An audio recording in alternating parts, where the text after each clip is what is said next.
ಆಚಾರ್ಯಪ್ಪವನೋಸ್ಮಾಕಂ ಆಚಾರ್ಯಾಣಿ ಚ ಭಾರತೀ ದೇವೋ ನಾರಾಯಣ ಶ್ರೀಶಃ ದೇವಿ ಮಂಗಲದೇವತಾ. ಈ ದಿನ ನಮ್ಮ ನಾಡಿನ ಇಬ್ಬರು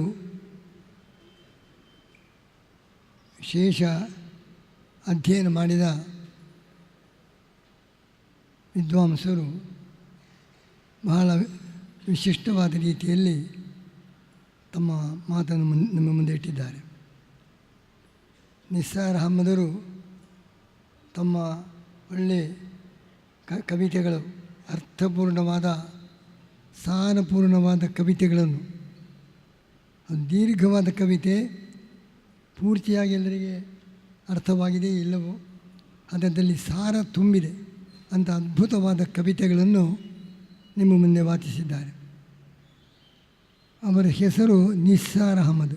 ನಿಸ್ಸಾರ ಅಂದರೆ ಸಾರ ಇಲ್ಲವೋ ಅಂತ ಅರ್ಥ ಆಗ್ತದೆ. ಆದರೆ ಅವರ ಕವಿತೆಯಲ್ಲಿ ಸಾರ ತುಂಬಿದೆ. ಅಂತಹ ಒಳ್ಳೆಯ ಕವಿತೆಗಳನ್ನು ಅವರು ಹಾಡಿ ಆ ಮೂಲಕ ಎಲ್ಲರಿಗೂ ಕೂಡ ಒಳ್ಳೆಯ ಪ್ರಚೋದನೆಯನ್ನು ನೀಡಿದ್ದಾರೆ. ನಮ್ಮ ರಾಮಚಂದ್ರನವರು ಅವರು ಚಂದ್ರನ ಹಾಗೆ ವೇದಾಂತದ ಬೆಳದಿಂಗಳನ್ನೇ ಇಲ್ಲಿ ಹರಿಸಿದ್ದಾರೆ. ಚಂದ್ರ ಬೆಳದಿಂಗಳು ಹರಿಸುವಂತೆ ವೇದಾಂತದ ಬೆಳದಿಂಗಳನ್ನು ಹರಿಸಿದ್ದಾರೆ. ಅಷ್ಟು ಅದ್ಭುತವಾದ ರೀತಿಯಲ್ಲಿ ನಮ್ಮ ವೈದಿಕ ಸಾಹಿತ್ಯದ ಪುರಾಣಗಳ ವಿಮರ್ಶೆಯನ್ನು ಮಾಡಿ ಎಲ್ಲರೂ ಕೂಡ ಚಿಂತನೆಗೆ ತೊಡಗುವ ರೀತಿಯಲ್ಲಿ ಅದ್ಭುತವಾದ ಉಪನ್ಯಾಸವನ್ನು ಅವರು ಮಾಡಿದ್ದಾರೆ. ಇದರ ಬಗ್ಗೆ ನಾವು ಹೇಳಬೇಕಾಗಿದೆ, ನಮಗೂ ಸಮಯ ಸಾಲದು, ಅಷ್ಟೆಲ್ಲ ವಿಚಾರಗಳು ತುಂಬಿವೆ. ಅದರ ಒಂದು ಮಾತು ನಾನು ಇಲ್ಲಿ ಪುಸ್ತಕ ಬಿಡಿಸುವಾಗ ನಮ್ಮ ನಿಸ್ಸಾರ್ ಅಹಮದರ ಒಂದು ಹಾಡು ನೀವೆಲ್ಲ ಕೇಳಬೇಕಾದ ಹಾಡು. ದಾಸರೆಂದರೆ ನಮ್ಮ ವರ ಪುರಂದರಯ್ಯ ಇದ್ದು ಇಲ್ಲೇ ಅಲ್ಲಿಗೇರಿದವರು. ಪುರಂದರದಾಸರು ಇಲ್ಲಿ ಇದ್ದು ಅಲ್ಲಿಗೇರಿದವರು. ಸಹಜ ಮುಕ್ತಿಯ ನೌಕೆ ಬರುವವರೆಗೆ ಈಸಬೇಕು, ಇದು ಜಯಿಸಬೇಕು ಘೋಷಣೆ. ಈಸಬೇಕು ಎಲ್ಲಿವರೆಗೆ? ಆ ದೊಡ್ಡ ಪ್ರವಾಹದಲ್ಲಿ ನೌಕೆ ಬರುವವರೆಗೆ ಈಸಬೇಕು. ಸಹಜ ಮುಕ್ತಿಯ ನೌಕೆ ಬರುವವರೆಗೂ ಇಲ್ಲೇ ಈಸಿದವರು ಇದ್ದು ಜಯಿಸಿದರು. ಆ ಮುಕ್ತಿಯ ನಾವೇ ಬರುವವರೆಗೆ ಇಲ್ಲಿ ಯಾರು ಈಸ್ತಾ ಇದ್ದಾರೆ ಅವರು ಜಯಿಸ್ತಾರೆ. ಅಲ್ಲಿವರೆಗೆ ಕಾಯ್ದೆ ಇದ್ದರೆ ಅವರು ಮುಳುಗಿ ಹೋಗ್ತಾರೆ. ಸಹಜ ಮುಕ್ತಿಯ ನೌಕೆ ಬರುವವರೆಗೆ ಈಸಿದವರು ಇದ್ದು ಜಯಿಸಿದವರು. ಪುರಂದರದಾಸರ ಬಗ್ಗೆ ಎಷ್ಟು ಸುಂದರವಾದ ಹಾಡು. ದೇಹ ಬೀಜದ ಹಾಗೆ, ಬೀಜ ಕಾಣಿಸೋದೇ ಇಲ್ಲ, ಆದರೆ ಅದು ದೊಡ್ಡ ಮರವಾಗಿ ಕಾಣಿಸ್ತಾ ಇದೆ. ಬೀಜ ಕಾಣಿಸುವುದೇ ಇಲ್ಲ, ಹೆಮ್ಮರ ಮಾತ್ರ ಕಾಣಿಸ್ತದೆ. ಅದರಂತೆ ದೇಹ ಬೀಜದ ಹಾಗೆ ಎತ್ತಲೋ ಮರೆಯಾಗಿ ಭಕ್ತಿ ಹೆಮ್ಮರವಾಗಿ ಹೇಳಬೇಕು. ಎಂಥ ಒಳ್ಳೆಯ ಮಾತು. ದೇಹ ಬೀಜದ ಹಾಗೆ ಕಾಣಿಸುವುದೇ ಇಲ್ಲ, ಎಲ್ಲಿ ನಶಿಸಿ ಹೋಗ್ತದೆ. ಆದರೆ ದೇಹದ ಫಲ ಭಕ್ತಿ ಹೆಮ್ಮರವಾಗಿ ಹೇಳಬೇಕು. ಖೇದ ಹರಿನಾದದಲ್ಲಿ ಹದವಾಗಿ ಮುದವಾಗಬೇಕು. ನಮ್ಮ ಖೇದ ಹರಿನಾದದಲ್ಲಿ ಹದವಾಗಿ ಮುದವಾಗಬೇಕು.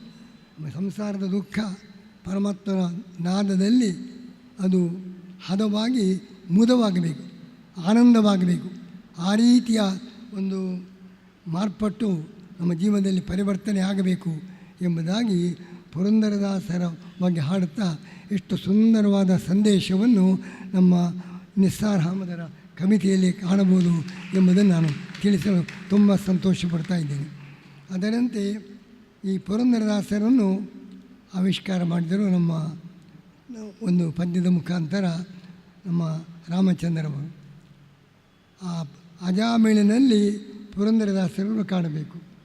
ಅಜಾಮೇಳ ಎಲ್ಲ ಥರದ ದುರ್ವರ್ತನೆ, ದುರಾಚಾರ ಎಲ್ಲ ತುಂಬಿತ್ತು. ಆದರೆ ಕೊನೆಯ ಘಳಿಗೆಯಲ್ಲಿ ಪಶ್ಚಾತ್ತಾಪವಾಗಿತ್ತು. ಹಾಗೆ ನಾರಾಯಣ ಅಂತ ಮಗನನ್ನು ಕರೆಯುವಾಗ ಒಮ್ಮೆಲೆ ತಮ್ಮ ಜೀವನದ ಎಲ್ಲ ಕೆಟ್ಟ ವರ್ತನೆಗಳು ನೆನಪಾಗಿ ಎಲ್ಲಿದ್ದವನು ಎಷ್ಟು ಪತನಕ್ಕೆ ಬಿದ್ದೆ ಆಲೋಚಿಸಿ ನಾರಾಯಣ ಅಂತ ಹೇಳುವಾಗ ಅಲ್ಲಿ ಭಗವಂತನ ಸ್ಮರಣೆಯಾಯಿತು. ಆ ಪುರಂದರದಾಸರು ತಮ್ಮ ಹಾಡಿನಲ್ಲಿ ಇಷ್ಟವರೆಗೆ ಏನೇ ಆಗಲಿ, ಮುಂದೆ ಯಾವ ರೀತಿಯ ಒಂದು ಪರಿವರ್ತನೆ ತನ್ನಲ್ಲಿ ಆಗಲಿ ಎಂಬುದಾಗಿ ಆ ಪುರಂದರದಾಸರ ಹಾಡು ಇವತ್ತು ನಮಗೆ ಕವಿ ನಿಸ್ಸಾರ ಅಹಮದರ ಹಾಡು, ನಮ್ಮ ರಾಮಚಂದ್ರನ ಹಾಡಿದ ಹಾಡು, ಎರಡನ್ನು ಕೂಡ ಸಮನ್ವಯ ಮಾಡಿ ನಮ್ಮ ಜೀವನವನ್ನು ಅಂಥ ಉದಾತ್ತ ರೀತಿಯಲ್ಲಿ ರೂಪಿಸಬೇಕು. ಮತ್ತು ವೈವಿಧ್ಯ, ಆ ವೈವಿಧ್ಯ ಭಗವಂತನ ವ್ಯಕ್ತಿತ್ವವೇ ವೈವಿಧ್ಯಪೂರ್ಣವಾದ, ಅಷ್ಟು ಅದ್ಭುತವಾಗಿ ಉಪನಿಷತ್ತಿನಲ್ಲಿ ಕಾಣಬಹುದು.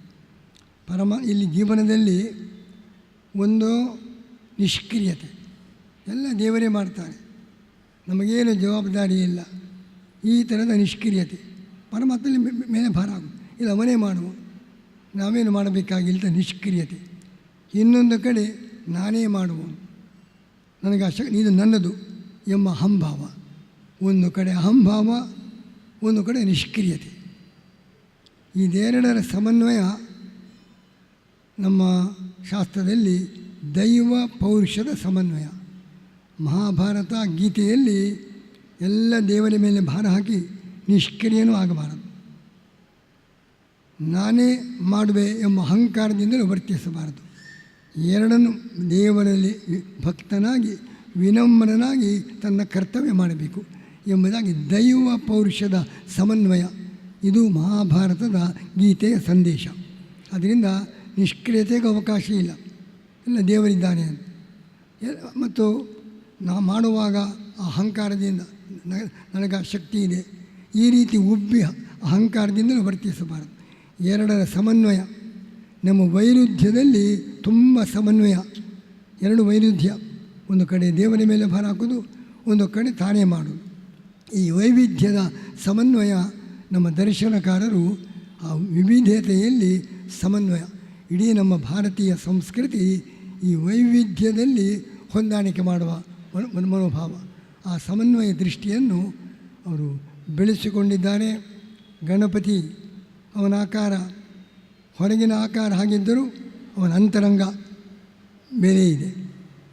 ಶಿವನ ಪರಿಸರ ಹೇಗೆ ಇರಲಿ, ಅವನ ವ್ಯಕ್ತಿತ್ವ ಅಷ್ಟು ಉದಾತ್ತ.